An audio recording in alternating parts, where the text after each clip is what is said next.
Space, the final frontier.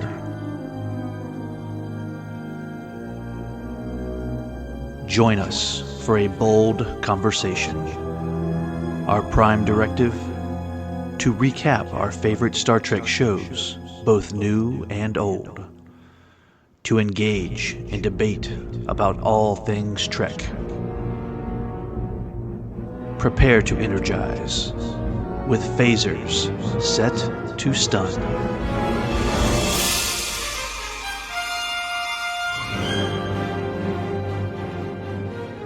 Welcome back to a new episode of Phasers Set to Stun, where we continue to show our love for everything Star Trek in this ongoing series from a Film by Podcast, which focuses on every system of the expanding Star Trek universe by covering television, movies, animation, directors, merchandise, and much, much more.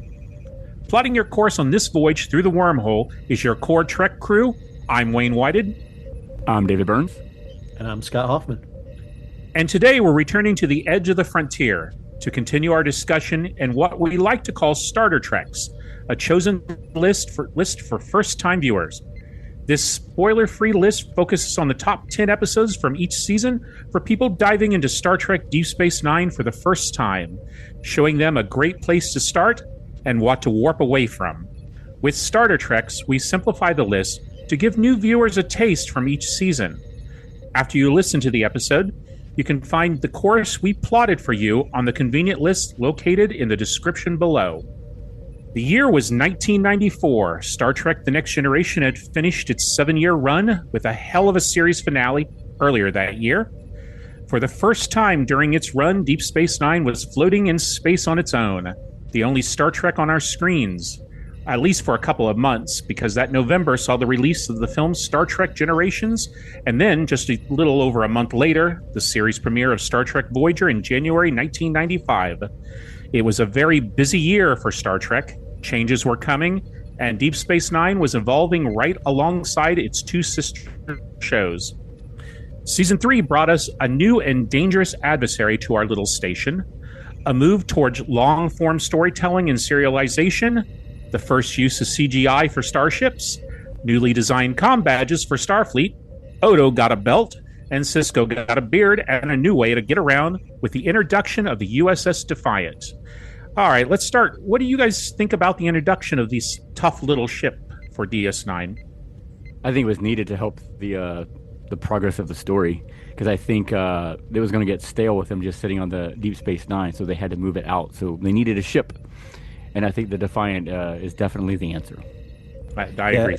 Gives them a lot more maneuverability, although I do love the runabouts from DS9. Those are great little ships on their own, but I mean, it addresses a lot of the mobility concerns. It can't just stay on the station because you have a whole quadrant to explore, and obviously with the big threat, it opens up the door for a lot of great CGI space battles. Yeah, I mean, the runabouts are great, but they're not really designed for any space battles or for anything major, so it was a necessary addition. Yeah. It's a tough little ship. It does make me kind of grin every time I heard that in this season. I was like, Yep. And then I have to think about like where that came up with another movie that we've talked about. But anyway. Yep. All right, so let's begin with our list of the top 10 must-watch episodes from the third season of Star Trek Deep Space Nine. Scott, why don't you start us off with the first episode? Yeah, so we're going to talk about a two-parter right out of the gate. They're not wasting any time. So The Search is a story by Ira Steven Beer and Robert Hewitt Wolfe, and directed by Kim Friedman. Starfleet recognizes the potential threat of the Dominion and the Founders after the events of last season, and they send a ship made for the task. The USS Defiant arrives at DS9, and it's a tough little ship designed for battle. Originally made to defend against the Borg, the Defiant takes Sisko and the crew into the Gamma Quadrant on a covert mission to learn more about the Founders, and, if possible, convince them that the Federation is not a threat and a potential ally. But a catastrophe sends the crew in separate directions as Kira and Odo escape in a shuttle on an unexpected side mission, where Odo seems drawn to what may be his home world. It's a tense two-parter that sets the stage for a very intense season 3. After after that recap and after thinking about all that happens in this episode, there's genuinely part of me that's like, all right, let's move on to the next episode because there's very little that we can say without spoiling a whole lot. So all that to say, this is a very important episode. I'd say a very intense and amazing opening to the season that absolutely sets the tone for everything else that's about to happen.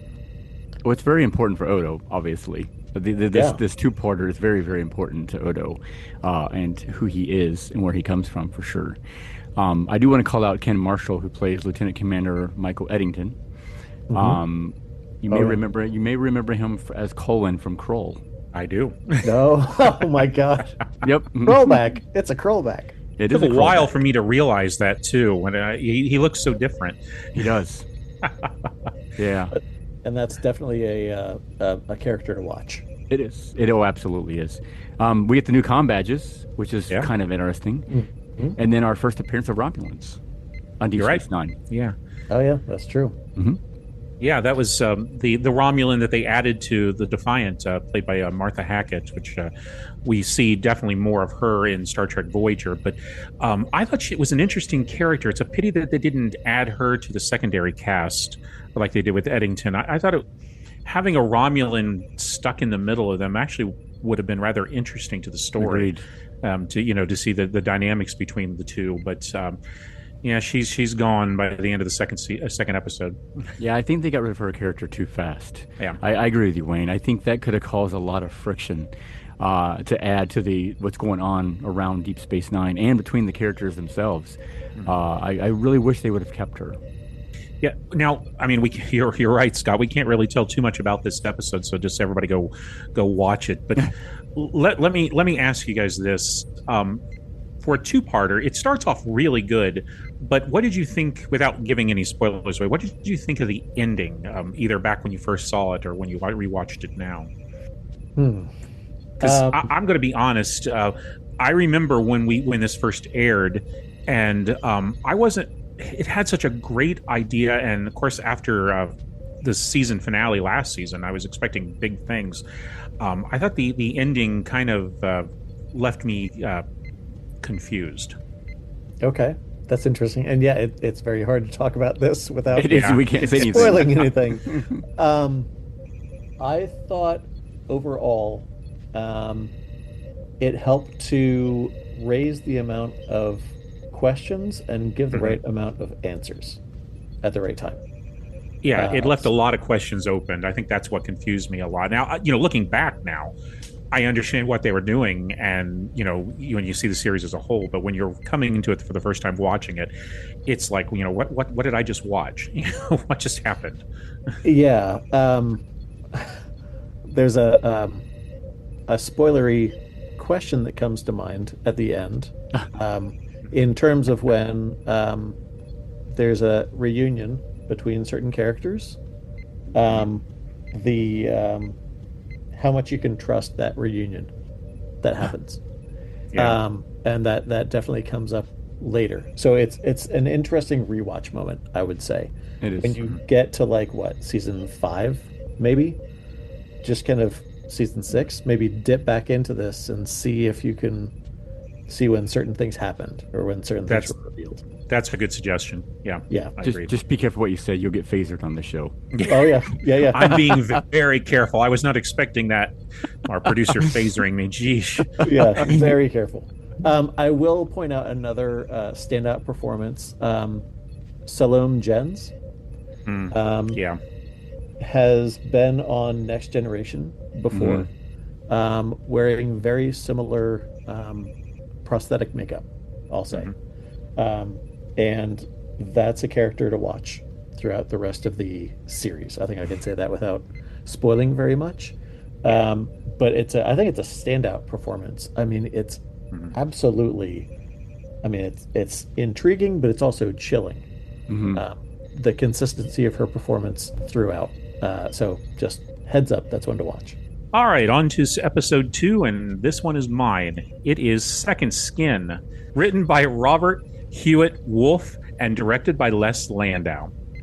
Major Kira Nerys is shocked to awaken on Dark Cardassia, where she is told she is actually a Cardassian named Ileana Gemor, a deep cover operative who only believes she was Bajoran. As she struggles to cling to her identity, the Cardassians insist her entire life as Kira was a fabricated cover story. Kira begins to doubt herself when she finds apparent evidence supporting their claim, including the affection of a man claiming to be her father. All right, now, this is an interesting episode. I'm glad you guys chose it, because I didn't put this on my list, but after rewatching it, I realized this really is such a strong episode for Major Kira. She has one really strong one per season, and this is season 3's. It wasn't going to be Kira. It was actually going to be Chief O'Brien that was in the part. Which I'm glad they didn't go with that way. The reason they didn't use Chief O'Brien is because if he was actually, no one would believe it, because if he was a Cardassian, well, he's got a kid. Right. I mean, this would a lot of complications that would require a lot of explanations, something they really didn't want to get into. But from what I understand, Nana Visitor hated this episode. So, really? She hated it because remember last season I talked about Helen Uddy being very claustrophobic in makeup. Yep. Kira, our Nana Visitor, is too, and having to wear all that makeup sent her into panic attacks, which, I mean, that's just horrible. So I can understand why she did not like filming this episode. And it's interesting that she says that, because that episode coming up, you would think she'd be claustrophobic in that episode too, that we're going to talk about soon. I know which one you're talking about, and yes, she was. Sure. Yes, she was. Yeah. That one was even worse, in my opinion. Mm-hmm. Yeah. I've got to say, without giving away anything, I thought the ending to this episode was absolutely beautiful. Yeah, between two characters. Yeah. Yes, it really was. I mean, it really pulls at the heartstrings at the end of this episode, and it was just beautifully done. It reminds me a lot of. I'm going to blank out on the name of the episode and even the season that it was in. We've only talked about 2 so far, where she is trying to convince the Bajoran to leave a planet that's like, everybody's evacuating the planet, and she has to help the Bajoran with building the fireplace. Yeah. Mm-hmm. You know what I'm talking about. During the first season, yeah. Yeah, reminds me a lot of this one. Has a very interesting look into the Obsidian Order and the manipulative abilities of them, and the Cardassians in general. I would say, not to make kind of a generalization, but I mean, like, they do it like no one else. Yeah, they do. But it gives a lot more characterization to them, though. I mean, it does, really, for sure, gives a lot more to the Cardassians. Mm-hmm. Yeah, which is great. I mean, I'm glad that they've given them this kind of range, that it's not that they're two-dimensional villains or anything else like that, but they really have this kind of, emotional depth to them. It really helps with Garrick's character as well. I think this whole season, you get that with the Cardassians. Yeah. And we're going to talk about a few of those episodes here, where you are really starting to see them more in depth than we've ever seen them. Mm-hmm. I mean, what we saw of them in The Next Generation, I mean, they were just a villain. They, you didn't really care about them or understand them. And you get that too here at the beginning of Deep Space Nine, but as the show's going along, we're digging deeper into that. And it makes them a whole lot more interesting, especially Garrick. Mm-hmm. Absolutely. Yeah. Oh, yeah. Garrick gets a lot this season. He really, really grows. Yeah. Absolutely. Another new thing we got this episode too is we got a new musical composer for the series. Here. Bell. David Bell. He'd been around for a while. He composed for Murder, She Wrote and In the Heat of the Night. He also did a film called Final Justice, which I really remember from Mystery Science Theater 3000. But he's from Middletown, Ohio. I don't know if you guys knew that. I did not know that. He's a local boy. Yeah. Well, we got to call him out for sure, since he's an Ohio boy, for sure. All right, David, you get episode 3. That is Defiant. Interesting title.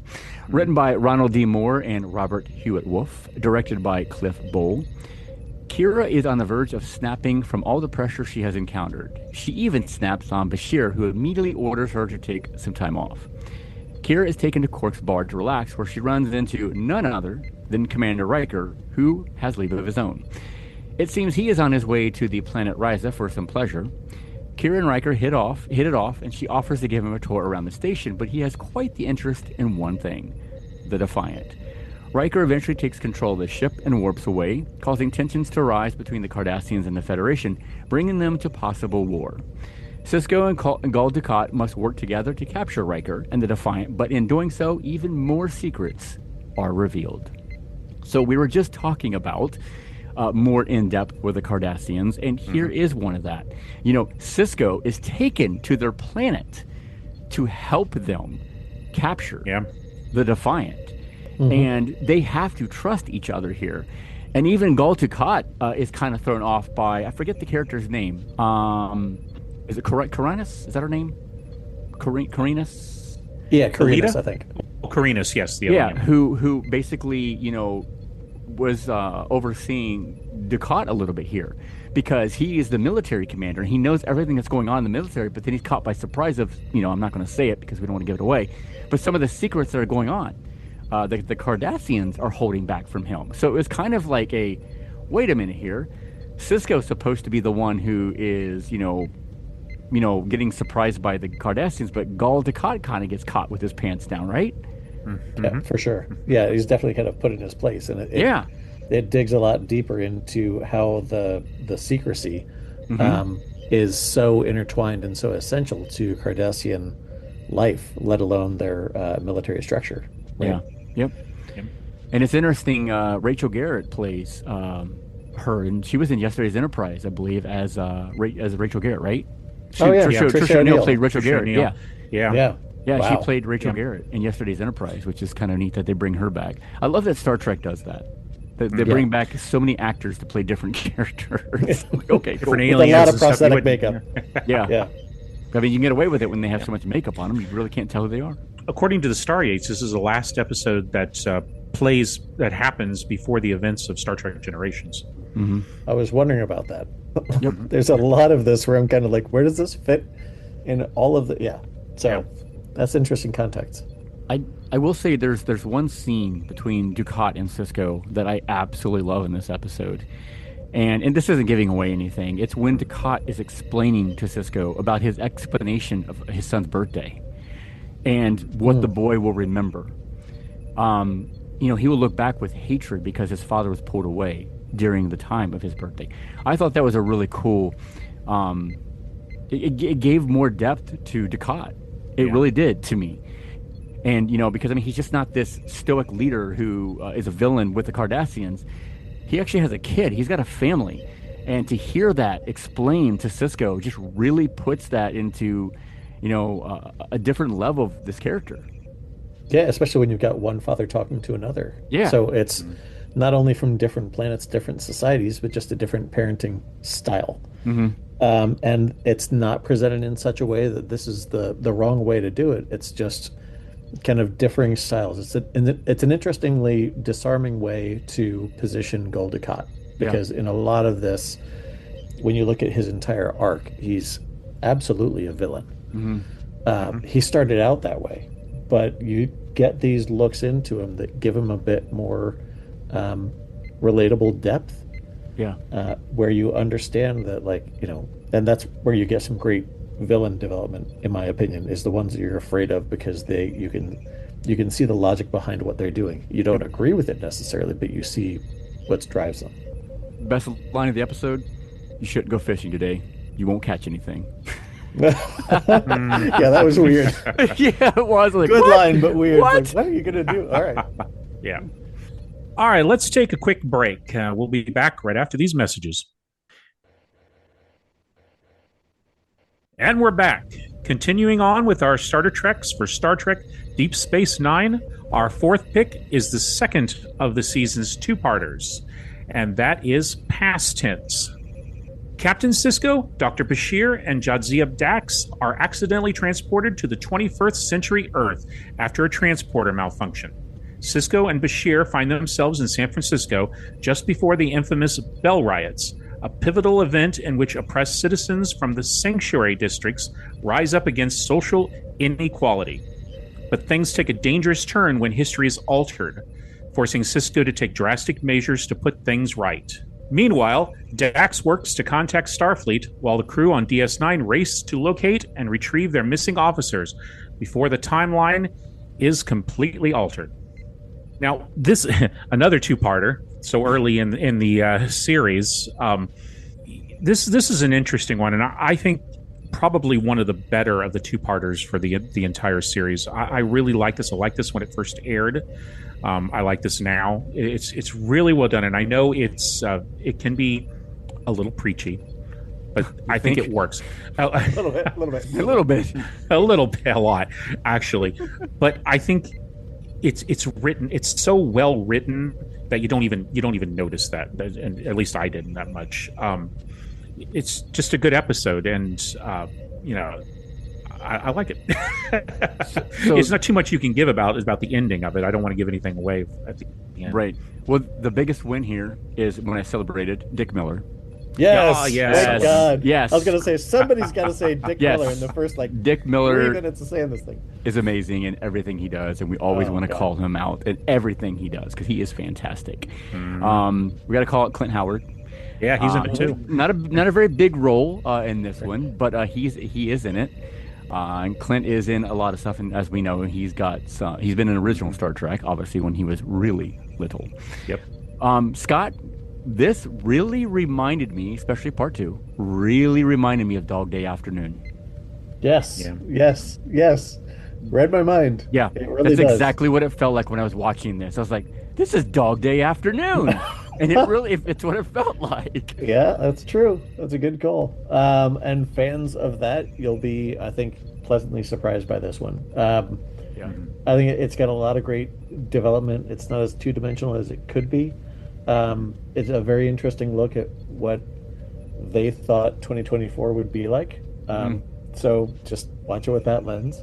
The future. Right, exactly.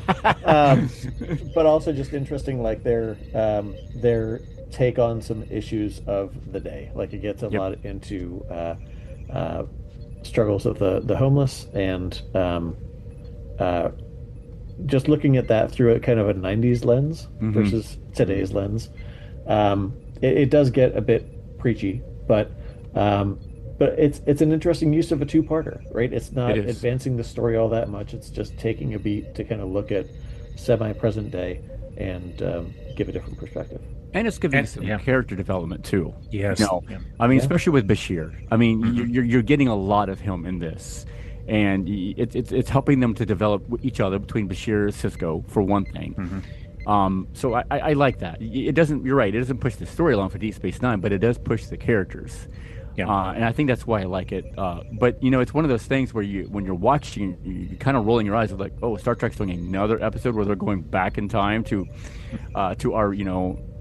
our time, but it's not really that. It's got a really good story. It's got a good heart behind it. Yeah, it is preachy, but there's some good things that are going on in this. A lot of good performances and those kind of things. And I also want to call out Deborah Van Valkenburg, who plays Detective Preston in this. Many of you will know her Mercy in The Warriors. Scott, another movie we covered. Yep. And of course, Jackie Rush from Too Close for Comfort, because I want to hear Monroe.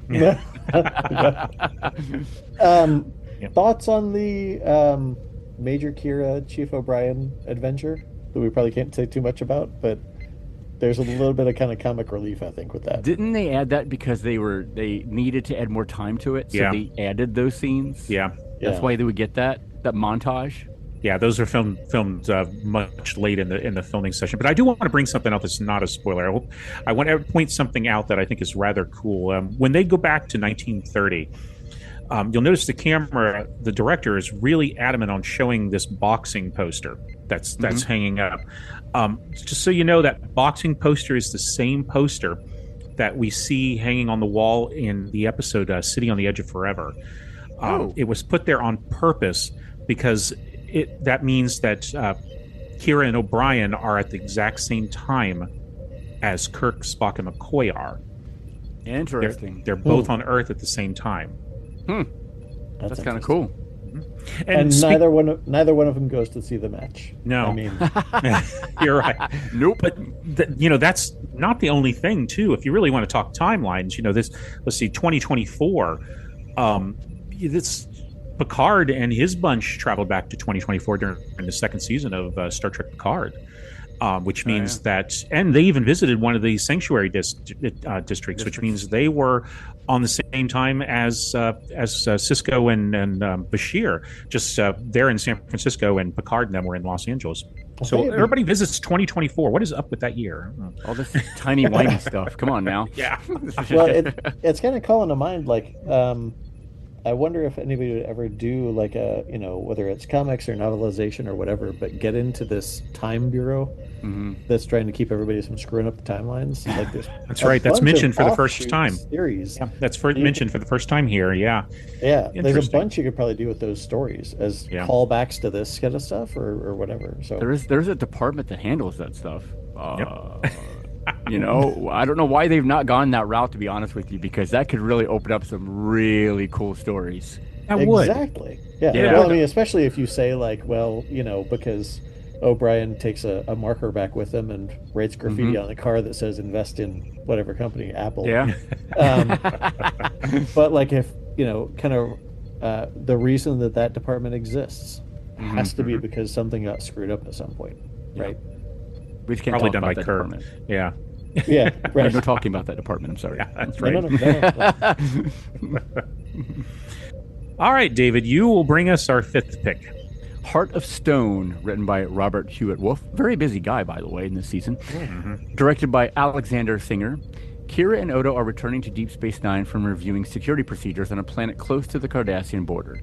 On their return, they receive a distress call from a ship that was attacked by the Maquis. They follow the ship to a moon where Kira becomes stuck and begins to be enveloped by a crystal. Odo rushes to figure out how to save her, while on the station, Nog has officially reached adulthood and must figure out soon what he is to become, and makes a shocking decision. Now, we kind of talked a little bit earlier about the claustrophobia stuff, because she has to go through some serious stuff here for sure, encased in that crystal. I can imagine what was going through her mind as she was doing that. But we kind of briefly talked about this off mic the other day. This is one of my favorite scenes in this episode, and that's between Cisco and Nog. The scene when what Nog wants to do, and Cisco's basically doesn't believe him and doesn't trust him because he's Nog. He's a Ferengi. They just, they're all after the money, and he doesn't believe what he wants to do. So Cisco puts him to the test through this episode, and that scene when Nog finally comes to him and asks him and begs him to do what he wants to do. And I'm beating around the bush because I don't want to ruin it for the listeners. And Cisco basically confronts Nog here, and tries to pull out those emotions, tries to pull out the truth from Nog to really what he's up to. And Cisco comes to find out Nog isn't up to something. It's truly what he wants. And the reason why he wants to do it is very heartwarming and heartbreaking at the same time. Yes. Because, what his dad Rom is going through with Quark, we all know what that is like. And to see also what Rom does here to stand up against Quark for Nog is incredible. And this season really makes me love Rom more than I have ever loved him. Yeah. His character. But the scene between Cisco and Nog was just absolutely outstanding, and is my favorite scene of this whole season. Yeah, I love to see, so just kind of looking through some trivia, that this is the actor who plays Nog, Aaron Eisenberg, rest in peace, that this is one of his all-time favorite pieces that he's done. Why. Not only from DS9, but his entire acting career, and it is clear to see why. I say it pretty much every season when we get on with these little recaps. I know that there are people that find the Ferengi absolutely obnoxious, and they lean into that. They see them as, two-dimensional and greedy. There's so much more to see here. Not that that's not central to their society, but you get so much more. This one, I mean, in my opinion, this is a cornerstone of the series. Yep. It's absolutely essential watching. I think if you see nothing but the first two episodes and this one, you will understand why you have to watch the rest of this series, because it's just there's so many heartbreaking moments. Even we get a little bit of information about Odo's name and his discussion of that rips my heart out. Absolutely. And there are so many of those moments, especially, at the end, the resolution of this Nog Cisco storyline. What Nog says about his father is just, as a father myself, is just like, oh my God, clutching my chest. Just the acting in this, cover to cover, the effects, the writing is supreme. And when I knew that we were going to talk about this series, this is always what comes to mind. And I was just like, I cannot wait to talk about this episode that we can't say a lot about because it's spoilery. No. That's the irony. No. This is such a great episode. You got to go watch this one. It's not a big episode. I mean, there's no big battles or anything because it's a bottle episode. They spent so much money doing past tense that they had to save some money, but the performances are just incredible, and that's what makes this episode so great. That's what pulls the episode in. All of them. Nana Visitor, of course, another great performance. Rene Auberjonois as Odo. He's so good in this episode. So dignified. And then of course I agree with both of you. I think Nog's story, which is actually the B story, is actually the best part of this episode. A great episode. It could have been played for laughs, with the Ferengi, and you expect that when you get a Ferengi, but this isn't. This is a major turning point for this character, and it's an incredible performance. Aaron Eisenberg's just so good. Total different outlook. You come out of this episode looking at the Ferengi differently. They're so good. And when you get to the end of this episode and you realize what Nog was after, you can go back in the beginning when he first, comes onto the ops and he wants to see Cisco, and Cisco finally says, let him in. The look of glee on his face when he's getting to go see Cisco. That right there just shows you what incredible performance here. Well, and it bears mentioning how Jake fits into this dynamic. Right? You've got two best friends, and this, Nog never getting the approval of his friend's father, and feeling like he always has to chase that, and feeling like he's not getting a lot of respect. So his passion for his diligence in pursuing that is amazing. But then the performance between Jake and Nog is also very, very revealing, and a lot of growth for kids of that age to come to that point in their lives. So agreed. don't miss this one at all. Nope. All right, Scott, the sixth one is yours. So this one is Through the Looking Glass, written by Ira Stephen Beer and Robert Hewitt Wolfe. I got through it. See? Directed by Winrich Colby. So Cisco is kidnapped and taken into the Mirror Universe, where his counterpart was recently killed in a shuttle explosion. He's needed by the rebellion against the Klingon-Cardassian alliance because the counterpart of his wife, Jennifer, has a pivotal role. If Cisco can convince her to help the rebellion, he'll be sent back to his own universe. If not, he'll die along with the rest of the rebellion and eliminate any resistance to the alliance. It's an exciting follow-up to last season and an emotional story, I would say, for Cisco. I hope I'm not spoiling too much with that overview. But it's hard not to. Like, it's after the first 10 minutes, a lot of that happens. But it's interesting that they chose to have an episode that features his wife, because it feels like in the beginning of the series, they tried to say 3 years later, we're helping you get through that, right? To help heal from that. This one just feels it just like rips that scar wide back open. I think that's why they did that. I think you hit it right spot on. And it's interesting that they had a little bit of comedy at the beginning of this episode with the Vol fighting. That they were talking to Quark, like why are they all individually numbered? Well, we were counting them. Right. Yep. A question for you, Wayne, and you might be talking about this. Where does this fit into the Voyager timeline? Okay, this takes place, well, I mean, it doesn't take place at all in the Mirror Universe, but the rest of it is pretty much right after Voyager was sent to the Delta Quadrant. As a matter of fact, the two episodes, when we were talking about past tense is the last story that takes place before Voyager was sent to the Delta Quadrant. So this one is actually after. Gotcha. Okay, so Voyager was running at this point, like it Right, was they're on lost. TV. Yeah. Okay. Yes, Okay. it was running. Yeah, by I think 3 weeks now. Yeah, Okay. which is a surprise that we saw Tim Russ in it. Yeah. Yeah, Yeah. Yeah. even though it's such a small part. But he's given a prominent, recognizable part. Yeah. So it's just an interesting connection here. He wasn't combing the desert anymore. Yeah, he will be soon again. From what He will I be hear. soon again. Hey, fantastic! I can't wait. I like this episode. I always like the Mirror Universe episodes. It actually, when this first aired, it really surprised me that they went back to this. I was expecting the last one to be a one and done thing, but it gives the characters a chance to do something different. We see it.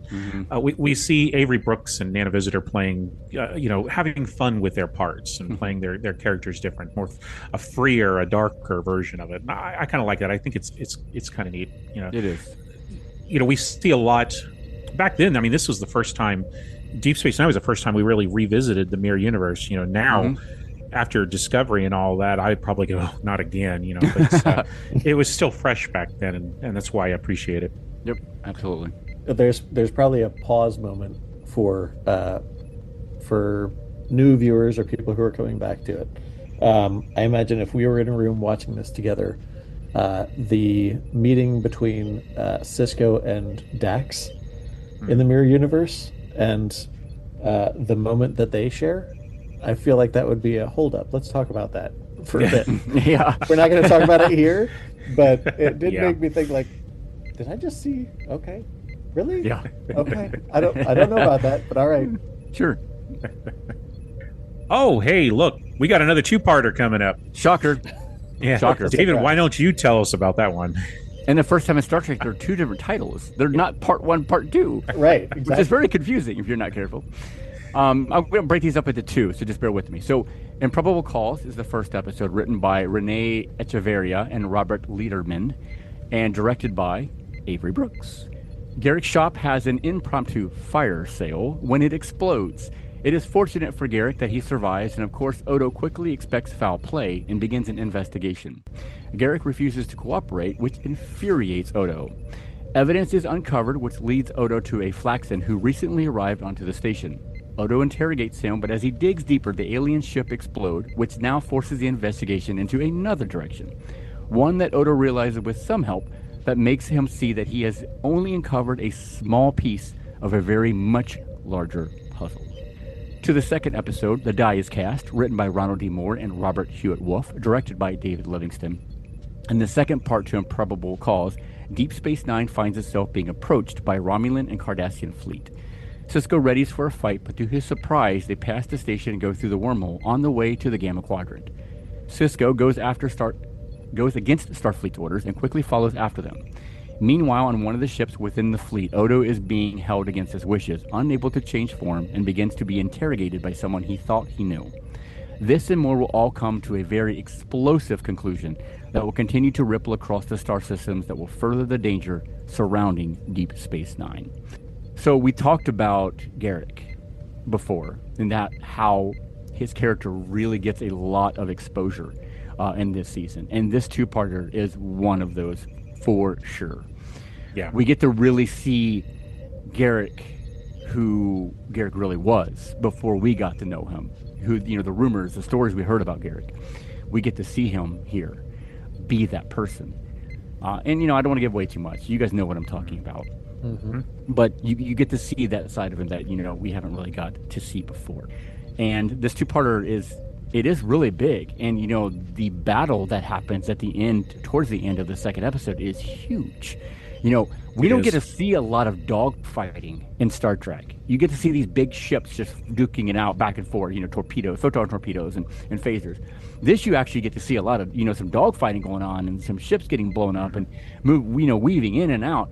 I thought that was fantastic. Something you don't see in Star Trek. Yeah. No. And I think it's one of the things that I love most about DS9, even though I know there's different opinions about like how much fighting there should be on the series, but I think it's just so well choreographed and so well done. Hmm. and it feels just so compelling to watch. I think it raises the stakes. It makes things seem more dangerous, Hmm. and I just think it's another aspect of this that just I think it's a more interesting element for newer viewers, right?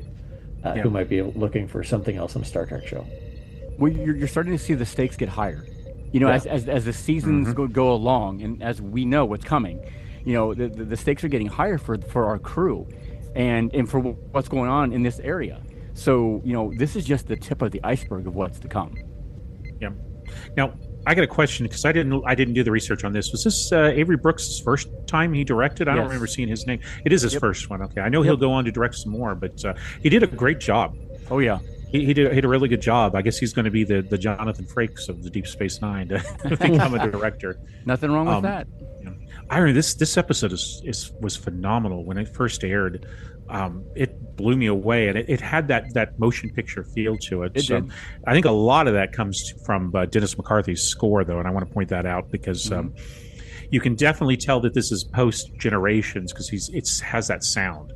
Yep. It definitely has the sound that he brought to that film. It's a wonderful score, and it's been released too. It's on the Volume 1 from La La Land if you ever want to hear it or get it. But great episode, good return. We got Paul Dooley again, returning from last season. Yep. Yep. My guy from Alf. But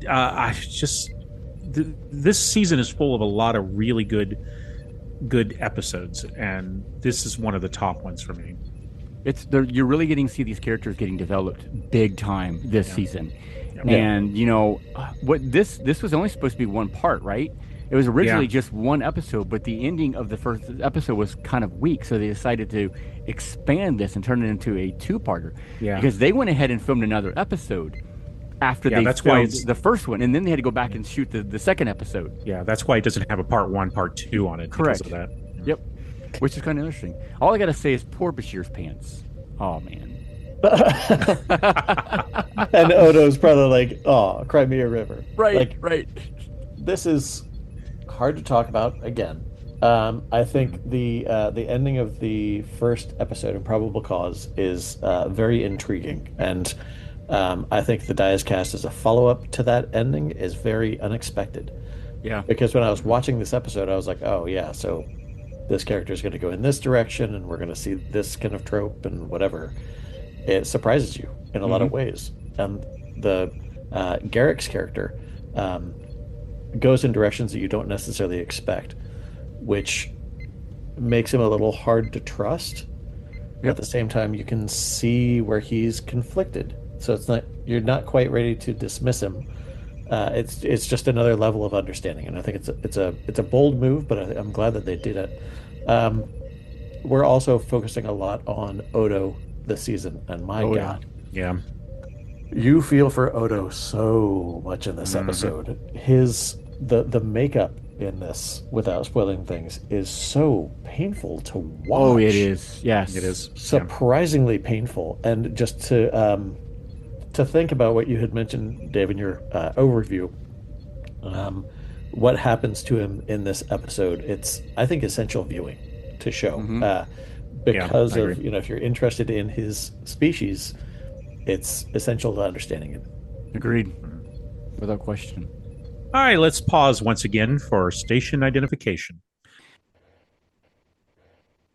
Welcome back to Deep Space Nine Starter Treks. We've given you the first 7 of our picks, and I have number 8, which is Family Business, written by Iris Stephen Bear and Robert Hewitt Wolfe, and directed by Renee Auberjonois. Quark is summoned back to Ferengar after the Ferengi Commerce Authority charges his mother, Iska, with the crime of earning profit, something forbidden to Ferengi females. Accompanied by his brother Rom, Quark tries to force Iska to confess and return her profits, only to discover she's a shrewd and successful businesswoman who refuses to submit to sexist laws. Their heated family conflict exposes a strained relationship between mother and sons, as well as reveal the different values Quark and Rom hold. I fought to have this episode on the list too, because I like the Ferengi episodes, and I think this one's a damn good one and an important important one, mainly because we got some first appearances here that are important to the series. Of course, we got Ishka, played by the wonderful Andrea Martin from SCTV. I love her. Yeah. Moogie. Yeah. It was Moogie. I could see that it was her through the makeup, and it was an absolute delight in every single scene. Yeah, she's so wonderful, and we got the appearance of Liquidator Brunt, played by the Jeffrey Combs, who's played pretty much every alien in every series there is. Yep. And then finally, we've got who will become a very important character to keep your eyes on. That's Cassidy Yates, played by Penny Johnson. Like I said, I don't want to reveal too much about her. Just keep your eyes on her. She'll become very important. But this is a fun episode. It really expands the culture, the depth of the Ferengi, while introducing one of the most, in my opinion, most memorable characters of the series in Ishka. And Armin Shimmerman, he is fantastic in this episode. He's so conflicted. He's a businessman. He follows the Ferengi rules of acquisition and their laws so strict. But this is his mother. This is Moogie, and he's not really sure what he wants, what he's going to do. This is such a good episode, but man, is it weird and uncomfortable. And uncomfortable. Very uncomfortable in a couple spots, yeah. And you got to give it to Andrea Martin for saying, like, all right, this is what I have to do. Yeah. Sure. The hours in the makeup chair. She's a trooper. Yes, absolutely. There's also another important thing to talk about, but I'm not going to mention it unless you give me a strip of latinum. If you're a fan of Lower Decks and you've seen the Ferengi episodes where you see the Ferengi homeworld, I think this is very much integral to that DNA. Like, yes. Is it spoiling anything if I talk about the office that he goes into? No, go ahead. There's like cash machines all over the place, and the guy is like, "Well, if you want that chair, it's 2 strips of latinum. If you want to stand, it's 1 strip of latinum, or something like that." Like every single thing in that society costs money. So elevators too expensive. Yeah, I mean, like, how do you walk around without sounding like you have like 3 sets of spurs on, like with all the latinum that has to jingle jangle in your pockets? It kind of reminds you going to a sci-fi convention. Everything costs something. Right. Yeah. Exactly. Yeah. Except it's got to be the most miserable vacation spot ever. It is always raining there. Always raining. Always raining. Yeah. I do want to call out Penny Johnson though, Penny Johnson Gerald, because remember she played Claire Finn in the Orville.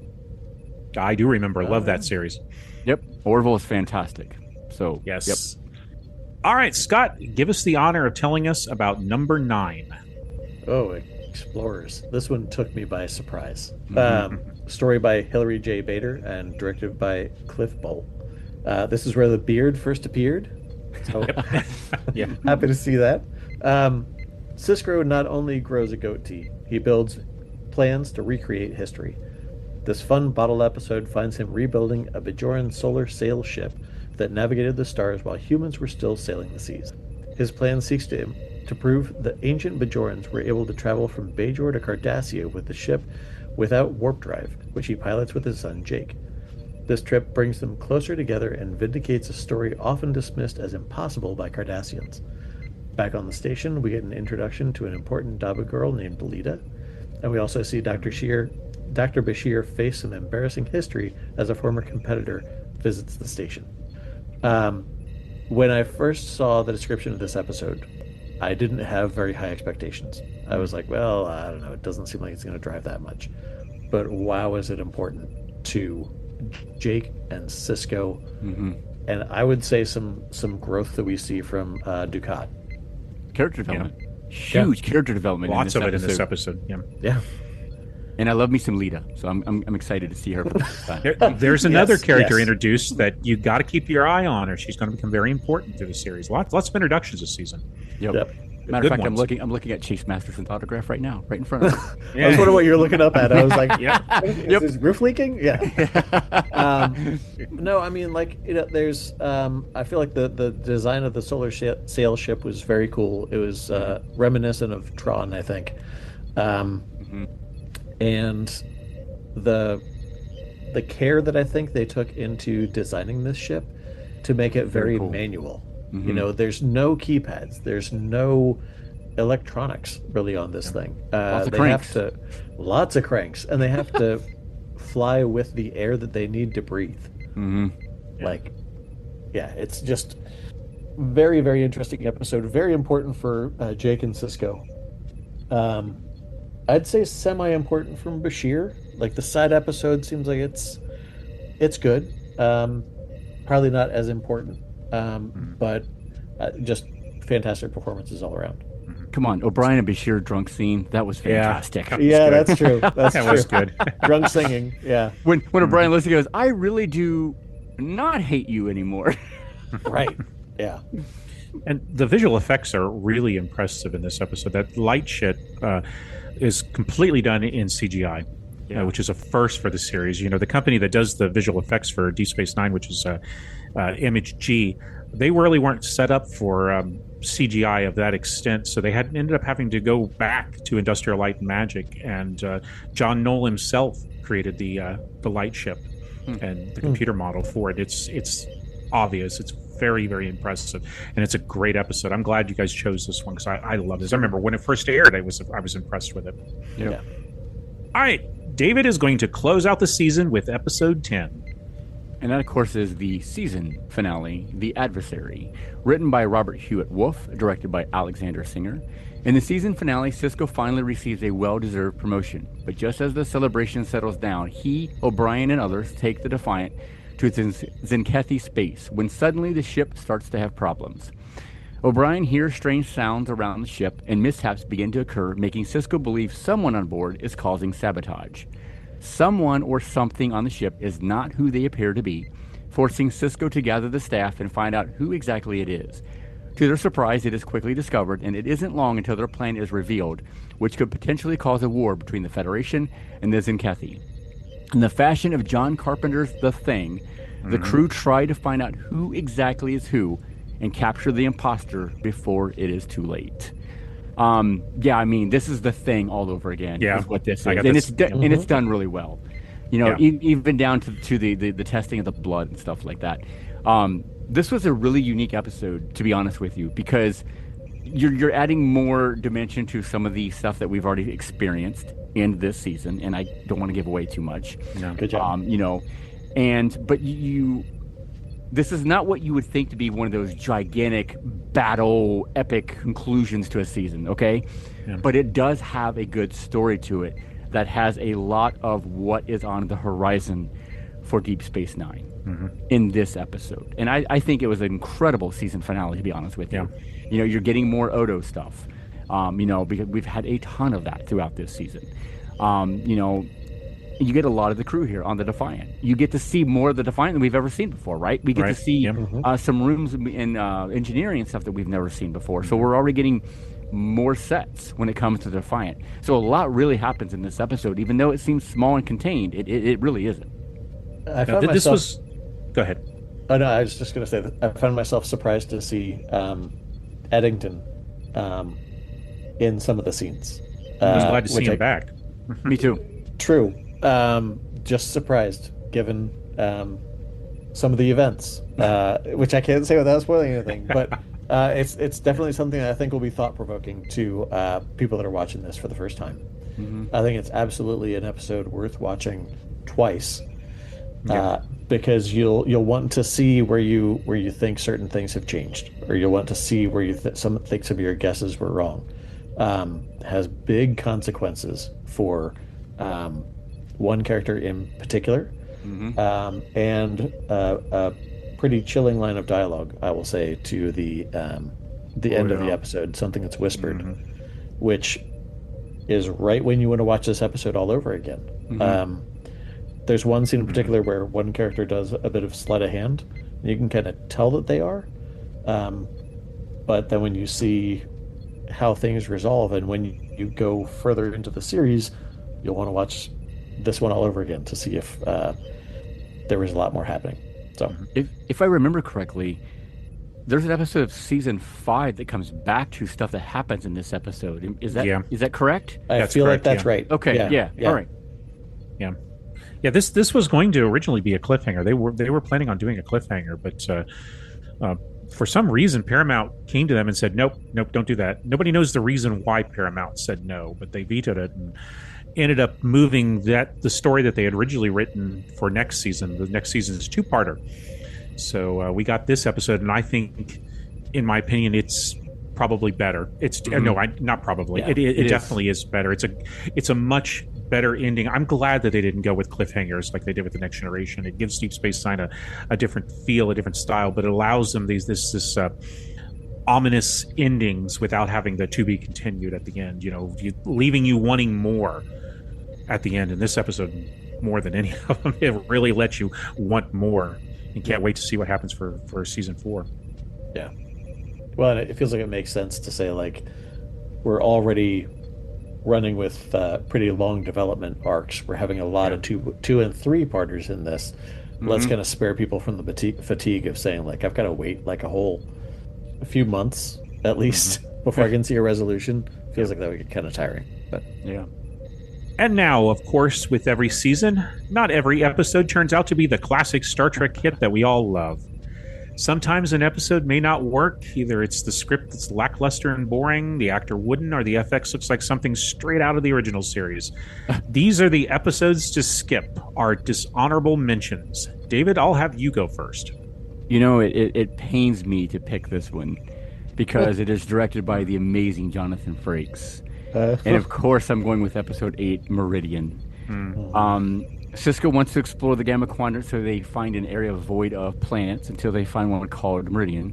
It is here Jadzia falls in love with a scientist on a planet whose inhabitants shift between this universe and a plane of pure energy every 60 years, I think it is. Yeah. We also see an alien on DS9 named Tyron that is trying to romanticize Kira and ends up requesting a hollow suit of her from Quark. Oh, it's just yuck. Yuck. no, rinse. No, thank you. Avoid this episode.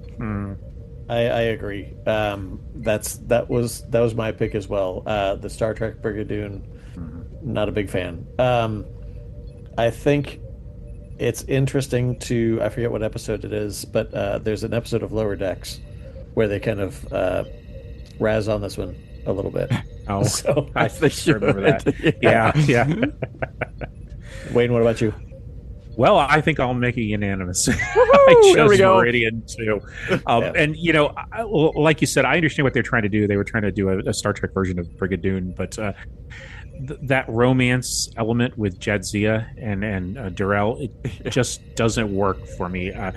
Terry Farrell's a fantastic actress, so the fault isn't hers. It must lie on the script and the directing, and that's where I place it. It's the whole episode is all talk, and there's really no action for 45 minutes. But the story's so obvious. There's no peril because we know Jadzia is going to return to the station. She's not going to fall in love and stay there. We know that's going to happen. And I'm not a big fan of episodes that do this. Deep Space Nine does do romantic episodes good, but so far in the last 3 seasons, we've all picked the romantic episodes as being some of the worst. But and then there's of course there's the Quark's Hollow Suite program. It's hilarious, but it's creepy. It is. Yeah. Nope. I feel like there's bottle episodes and there's candle episodes, and this is definitely a candle episode. It's a candle episode. Yeah. I know that reference. Yeah. Yep, it is. And finally, for every season, we place the spotlight on one character and give our favorite moments. For season 3, our light is shown on the station's very own constable, Odo. Scott, what's your favorite Odo moment this season? It is so hard to pick. It is. And at the same time, very easy for me. Because I would say Heart of Stone.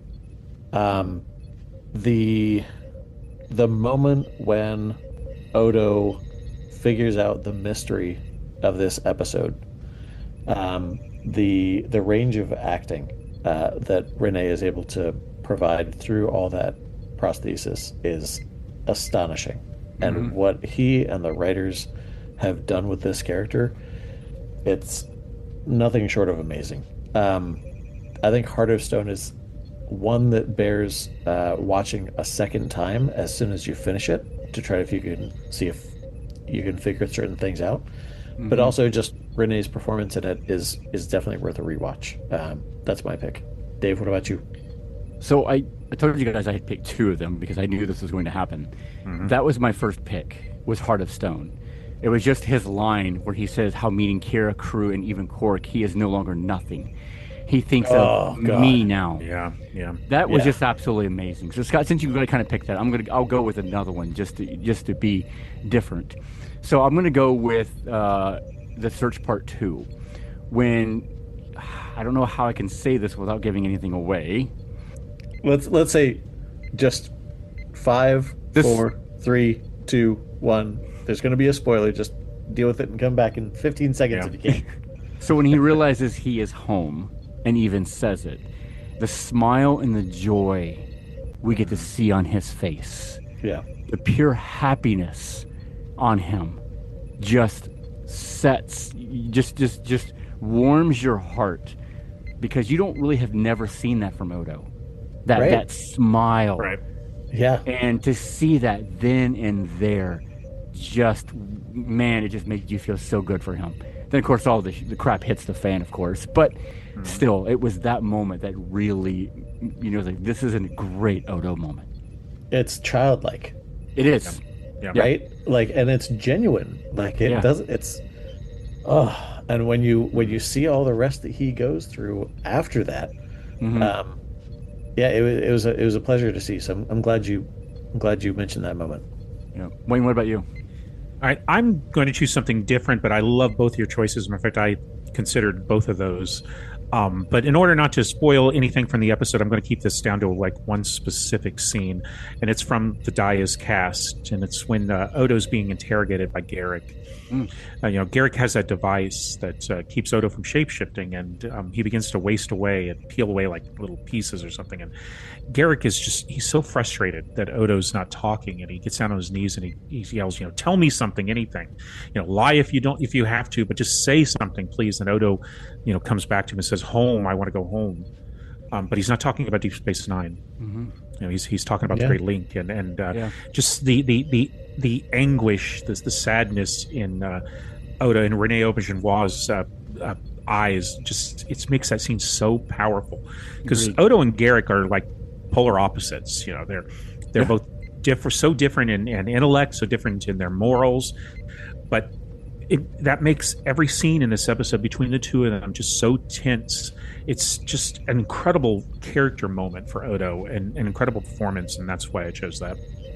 That is an Good pick. amazing. That was an amazing pick. Yeah. Wayne. Um, yeah, especially what you said about home. Mhm. Like you think in that moment you want to be in a place of comfort that you've always known. You would think, right? Um, the fact that he doesn't do that, and that he longs for a home that he still doesn't know all that Yep. well, Yeah. is very telling and very heartbreaking. That he says, "I would give up everything that I know to be in this place that I've never known." Yeah. That's wow. That's a heavy hit. It is a lot of good Odo moments in this season. Yes, Yeah. there are. And there you have it, our top 10 episode Star Trek choices from the third season of Star Trek Deep Space Nine. We'd like to open a channel to our listeners and hear just what you thought about our choices and the season in general. You can email us at afilmbypodcast@gmail.com. Find us online at afilmbypodcast.com. Follow us on Facebook, Instagram, and X. Or if you're looking for more content and swag, you can join our Patreon and find out what exclusive gems are hidden within. A big thank you once again to my fellow Trekkers David and Scott for joining me through the wormhole once again. Yes, sir. Yep, likewise. Next episode, we'll give you our top 10 episodes from season 4, a season full of new friends, returning characters, and Cisco's bald head. We look forward to returning to Deep Space Nine and to you, our listeners, on the next episode of Phasers Set to Stun.